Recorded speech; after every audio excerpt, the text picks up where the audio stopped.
We've got a long list of stuff to do to the campervan conversion. Hopefully get it finished all in this video. First, we took a trip to IKEA, got a load of free wood. We picked up some cheap lino flooring, 25 quid for an offcut. So that'll be going in. We've got a headboard. We've got to modify that because that's going to go up that side of the headboard just there. We've got loads of more bits of wood to finish making shelves and corner units and just loads of bits and pieces.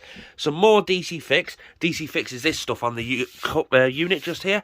So we've got some more of that. That's to do the fascias for that, the door cupboards for that, and the toilet door cover just there. But this is what we've recently just done. You haven't seen how we've done it, so I'll quickly walk you through how we fitted a cold water tap, a cold water system to a mixer tap in a deep dish sink, and how we saved an absolute fortune doing it. First off, the sink, £5, ex-display from B&Q. The tap, £8, Facebook Marketplace. Perfect. We spray painted it nice and black, like a satin black, but underneath we've obviously got the weight there. That is so you can pull the tap out. As you can tell, look, see? Boo, boo, boo, boo, boo, boo, boo. Perfect. We've got these two little 10-litre tanks. This is just basic bog standard cold water system. Now, because it is a mixer tap, if you turn the cold on and you've got the cold water coming through perfectly fine, and you turn it to hot, you're going to get the cold water go through the hot. So we've had to cap the hot side of the actual unit just there. That is the cold inlet. So it comes with a plastic tube, 15mm. It's a plastic push fit to that fitting just there. That then runs all the way down into our cold water freshwater tank, where there's a submersible pump that runs on a electric cable that comes all the way out. We've got it rigged up to a switch. I think I'm going to change the submersible pump because, quite frankly, it isn't that powerful. The wastewater comes out the bottom of the sink straight down into the grey water tank. We turn that on, we wait for a whole few seconds, and we have water. Now, if we press that button just there, whee, and then we can pull it out and move it around and do what we want. We've got a unit that I built there with a couple of shelves on it just to cover those wires and a little bit of extra storage. You know those coffee pods you get? The little ones in the coffee machines? I wanted to store them in there, so that's all getting DC fixed. It's all getting painted. Danielle's got that at the minute. I've got to build one for this side. We've got, see this trim just here? We've got the added wood just here to be able to build the trim piece for that side. Then we can stick some nice leather door handles on them. We're going to probably find a ton more stuff to actually do in this van. One thing I want to do is have wireless charging ports hidden somewhere within the van. I've got 2 of them, but I just seen a TikTok video that was super cool. That was glued underneath the worktop, and there was nothing showing on top. And you put a phone on the top and it actually worked. We're going to try that with this. The way we're going to do it is open up this piece just down like that, put this directly underneath there and put our phone on and see if it charges. So we'll put that just on there just to see if it works to start with, and it's charging up perfectly fine.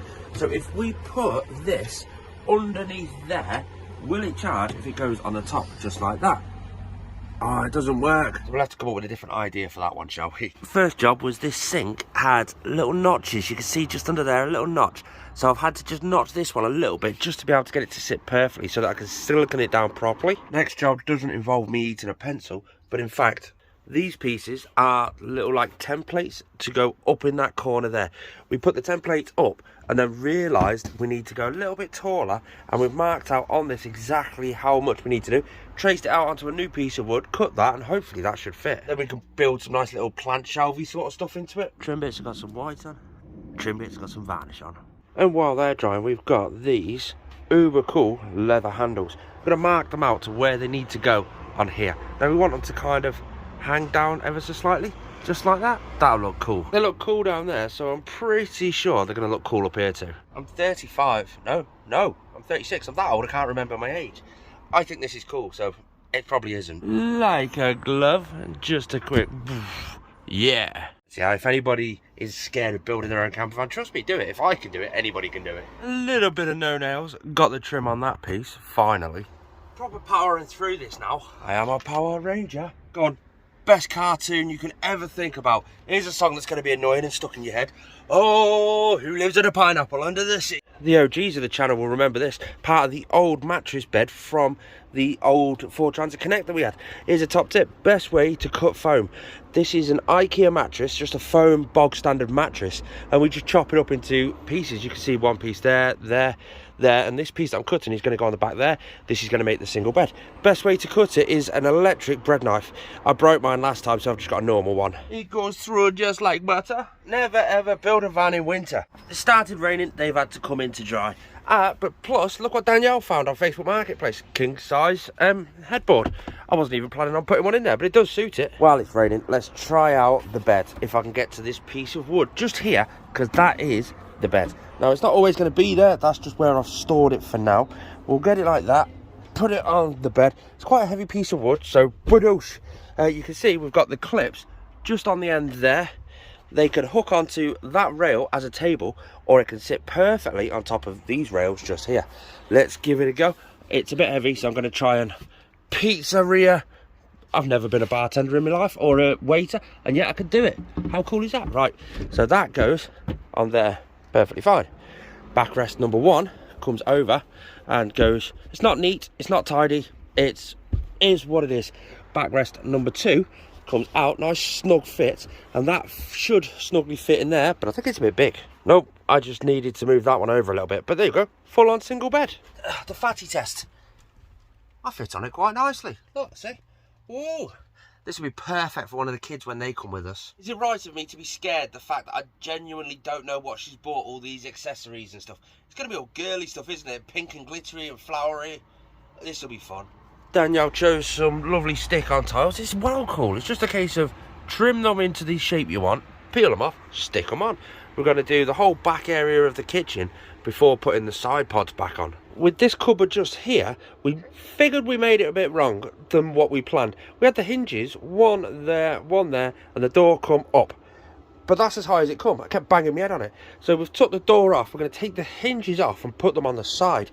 And they're going to go on that side so the door opens like that. I think that's the way we originally planned it anyway, because I've sort of got that bit of support wood just there. When you're rushing and doing a campervan build, you tend to spend a lot of time building your own mistakes. That's a bit better. That's a lot better. I'm not going to smack my head now. The only issue I can see potentially with this is I've only got a small gap there for the doors that go on the front of those fascias just there, but we'll deal with that when we come to it. We went down to B&Q and got some wood cut. We basically got a big sheet of MDF and we got the right measurements for the sink unit, and we went up to the man and said, can you cut them in these lengths? So yeah, no problem. So I've got them cut in the right lengths. I've marked out little notches that I need to cut and make, so hopefully this one should fit on the side. We're going to have to drill in a hole for the switch for the sink and a vent hole for the heating that comes out there. Oh, you can't see any framework from the inside now. That's quite cool. We've got the vent for the thing to go down there. That'll get sealed in. We've got the light switch for the sink. That goes in there. Light switch for the sink? The one-way switch, one-port switch for the light. I know what I mean. Now we've got some free wood from IKEA. If you go to the exchange department on IKEA, outside on a Monday, Tuesday, Wednesday, about 10, 11 o'clock, they put out all the exchanges. So this is a wardrobe back panel or side panel. They actually brought it back. Somebody bought a wardrobe, took it back to them and said one panel is broken. They split the wardrobe up, chuck it all in that little pile, and you get free pick of everything. I've done a few TikTok videos on it. Go over and check it out if you want. But we've marked out the line for another one of those doors over the back panel. This one's to cover the toilet door. Then we're going to do the other two doors, get them hinged on, get them latched on, get them DC fixed so they look just like that. Then that unit should be complete minus a divider just there and a shelf in there. And we're going to make those shelves out of the same wood, the free IKEA wardrobe fake wood stuff. While Danielle's going to be DC fixing those bits, I'm going to work on the shelf. Because we've got one big shelf inside this unit here, and it needs to go on that bracket there all the way down. It's a big shelf, and that's where we're going to be storing some of our cooking stuff, because we're only going to be having camping cookers on this build. Like I've said, this is only a budget build. That will get changed in a later build, so make sure you subscribe. There you go. Once in life, this was a wardrobe door from IKEA. It's cheaper for them to just give it away than it is for them to dispose of it, so we get it for free. Who doesn't love something free? I can't really complain about that banging you can hear in the background. They're building a disabled school over there, so we just have to live with the noise. So with that shelf in, cleaned up some of the dust work, and now we're going to start doing some paint work and sticking work. We've basically got this to go black. Over the back of the bed and the back doors, they need to have another few coats of white. We've got this tile backsplash, we've got to continue doing that. And just in general, touching up bits now. How nice does that look? We've got the tiles up, we've got this corner unit here for a few little plants and a few little bits and bobs. We built this unit up, we built it up a few days ago, and then we took it down to get it painted, and we DC fixed these, and the white accents on the black just suits it, just lightens it up that touch more, and that is so solid in there. Look at how nice it looks from the other side of the van. Boof. Now in the back of there, that's all going to get covered up. That's just left like that because I think we're going to be needing to run one more wire through there. Now I don't need to look at the toilet. We managed to get some big beefy hinges, another one of those roller latches. How cool are these cabinet hinges? They just shut and boof. Up to now it's looking good. They've been painted. We've got all the doors on there. I have to lift these doors up slightly. Although they do open perfectly fine, they catch on the rug, which means they're going to catch on the rug when the flooring's down. So I've got to lift them up nicely. Underneath there, we've got a shelf. We've put a shelf under there. We've put all the cooking stuff and a bit of bobs up there. We've got down the bottom the air fryer, the coffee machine, and the toaster. We've got the drone and shoes and stuff down there at the moment. That is all going to change location eventually. Up here, just odds and sod bits and pieces for the build. Over this side, our power bank is the All Powers S2000. Again, we can solar charge that with the drone. We've got the cover for the front windscreen, which we're going to change. We're going to put sort of a curtain up instead of that. But anyway, that's done. Over here, we've started working on this. This is a bit awkward. We've got a little fridge. This is just a 12-volt fridge, but it's nice and secure there. That runs to a cigarette lighter charger cable, which is down here somewhere, which means we've got a cupboard there, which we've still got the floor to do, and the fascia and all that sort of stuff. We've moved the wastewater and the fresh water down here. We've got to extend the cable for the switch for the sink, and we've just got loads of bits of wiring stuff to do right now. We've got a bigger fuse box just here.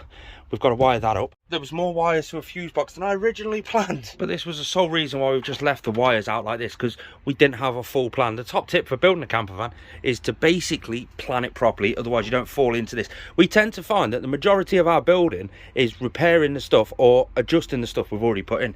So we've got this piece here, this cable goes down and through the bulkhead of the bed, that goes through to the fuse box. This is for the sink. It then runs along to this wire here, which goes into the freshwater tank where there's a submersible pump. The positive is split to this cable here, which runs to the switch, which turns the tap on. This cable is too short, so we need to basically make a longer one and plug it over to the switch, which is here, and that'll make the sink run. It's amazing how much hidden weight you've actually got inside the camper van that you don't actually think about. How heavy is 10 meters? I think this was actually 50 meters of cable. That adds some weight into it. You don't tend to consider that weight into the actual build. Same with a box of screws. How heavy is a box of screws? Well, times that by 7, because that's how many box of screws have gone into this van. I think I'm going to need about that much.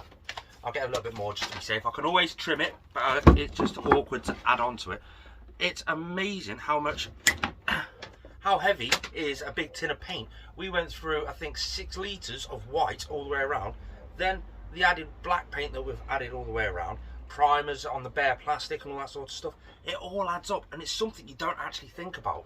That's done. So now it's just a case of get these cables, plug them into the outlets on the switch, and again they'll get heat shrinked, but in theory this tap should work perfectly fine. And this will be a great test for the plumbing as well, because we've put this unit in here. We've still got the floor to do and stuff, but it should now work a bit better than it did. And in theory, fingers crossed, we're going to check if it leaks. That's going to come down there, overflow into there, that'll go straight into the wastewater tank, which is there. We'll be able to see if it leaks because there'll be a few drips on there. So let's give it a little test. We'll move over here, we press the button on, and there we go. Yeah, I love this sink. I am going to get a much more powerful sort of pump, because this pump is very, very weak, so to speak. But yeah, we'll leave that to fill up the sink for a little bit, and then we can pull the plug in the middle of the sink and check for leaks. And we grab that, pull it up, it all goes down, I can't see any splotches there, but it might happen in a few minutes or so. I don't know. We'll check. That's gone down into the wastewater. Perfectly. So far, it's working. I did another thing. With the fridge being a 12-volt fridge, it's actually a 12-volt fridge and heater. I used to use it for a reptile egg incubator. But this being a budget build, this is going to have to do. At a later date, we're going to be upgrading that to a standard compressor sort of fridge. But because it's a 12-volt fridge and it runs off a standard 12-volt connector, it uses quite a lot of energy. So we've got the normal 12-volt connector. It'll plug in there. If we have it on all the time, we're basically going to have no electric. So I want to add a little switch just to be able to turn it on and off as I feel fit. So if I'm at work and there's no food in the fridge, I can just whack it off. Perfectly fine. I've just found out the fridge has actually got an on-off on it. Now sometimes when you turn it off, it still draws some sort of electricity. So let's test it, shall we? So we've got it on, plugged into the S2000 on DC, and it's drawing 45 watts. If we turn it off, both, turns the screen off, turns all the lights off, and the wattage is dropping. It's dropping. Please say 0. So I don't need to add a switch. I can just turn it on and off from the front. Now I know that, that'll make things less complicated wiring wise. I can just plug in the 12-volt socket and just plug it in that way. We then find a suitable place for the 12-volt socket for the fridge, thread the cables through that we've already connected to the 12-volt. With it wired into the fuse box, the light's actually on, which means there is power going to the fridge. So let's give it a go, shall we? We should just go down, press the on button. Oh, the light comes on. Temperature's on. Yes. We then secure it into its housing area where it's going to be permanently, and we start designing the fascia front for this unit. This is the exciting bit. This is the last fascia we need to actually build for this unit.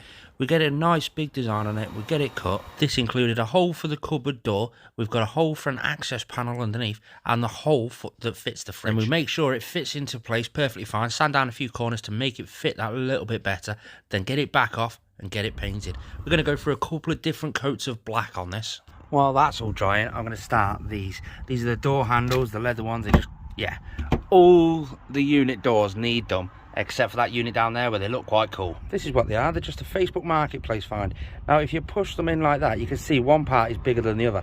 So I have to drill a hole one size and then drill a little hole just a little bit bigger, just so they fit in flush. We'll give this panel another coat and then we'll drop this in. Seems to always be a case of, while that's drying, we'll carry on with something else. I'm going to lift the doors up ever so slightly. Now, that's such an easy job, and I need to do it because it's so close to the floor that the flooring and the rug on the top, it won't open. I've just got to undo the screws and adjust it slightly. Adjusting hinges is an absolute pain in the butt, but it's done. And we had all the latches to do as well, which we didn't even think about. I don't know why we didn't think of that, but yes, it's a gorgeous day, so this should be dry. Yeah, it's dry, but I'm going to give it another 20 minutes just to sort of harden a little bit more. While that's drying, we'll crack on with this. It's all part of that. Now that is a table, and it clips onto that metal bar there to make a table, but then it also sits on top of these wooden slats to make a single bed. And it is a table storage system, so it's nice and secure now on the back door. A couple of latches there, and there, table just lifts out. All those bits are 3D printed from some randomer on eBay. Only £6, and that keeps it nice and secure. When the doors are shut, it's going to be underneath the bed. Right, let's get this on. Ooh, it's coming together. It's a bit dusty. It needs another coat over some of the screw holes that I've done. But, ooh, the fridge opens up perfectly fine. Turns on perfectly fine. Got to do a door for there, for that unit, and I've got to do a cubby box at the bottom. Now, the reason I've done this at the bottom is so that if I need to access the heater and all this random stuff that's under there, I can easily just pop that off, sort out what I need to sort out, pop it back on. Plus, I'm going to have a vent hole in there for the heater to come out there, as well as that one there. I can't wait to show Danielle when she gets in from work. I've got enough space at the top here. Now, all the plumbing's behind there, so I can't really put a unit in there. But I've got enough space there to stick something decorative. I'm in a VW Crafter. I wonder if a Ford bottle opener will work. It's starting to feel like the van's just never going to get done. You set your expectations, you set your daily limits, you think you're going to do it all, and then something always happens. You end up fixing your own problems that you caused, and it's just gets waylaid. I would say I'd expect another 1 day's worth of work on this van to get it completed. We've got the ceiling to do in the back. You can see in the background we've got some trim pieces, bits and pieces. I'm going to say a day, which means probably 3. Cheers for watching, guys. Peace out.